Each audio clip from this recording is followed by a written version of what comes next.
अलामा इकबाल आदा मैं इत्थे करा की मैं कादे सिर मारा सानू सीधे राह लाना सी आप मुंह ते कपड़ा पा के मैं वेख्या ते पुट्ठे पासे लगे जांदे सन आ मौलवी पीरां दे हालात वे ये जिथे खलो के इन्ने मजमे दे सामने कूड़ मार के टुर जांदे देखो जी असीं ते कदी नहीं पैसे ले इत्थों भराउने दी देर है ते ओ जेड़ा महफिल करांदा पिया हुंदा ना ओदा नाल लड़ पौंदे ने 2000 घट पूरे कर ते तां जाना मेरियां वेलां किते नहीं वेलां वखरियां उन्हों भी लिया मैनू ते गल ये समझ नहीं आउंदी बई बंदा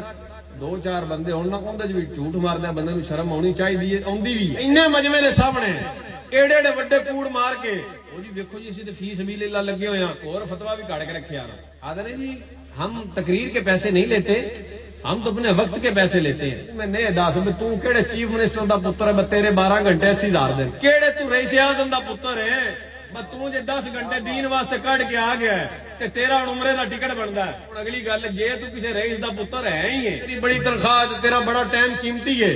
तू मुड़ अल्लाह का शुक्र अदा कर दुनियादारी फसे हैं तो दीन वास्ते तेन टाइम लग गया फ्रॉड लाया ना मुल्क है रोज ही देखे जी हम भी बड़े हक हैं इंज नहीं काम होना इंज दा किन्ना कुछ चिर चलना है ये तो वेखो ना जी सादत वाली गल है भाई अल्लाह रब्बुल आलमीन अपने महबूब दे दीन वास्ते चुन लवे जा मेरे महबूब दी गल्लां कर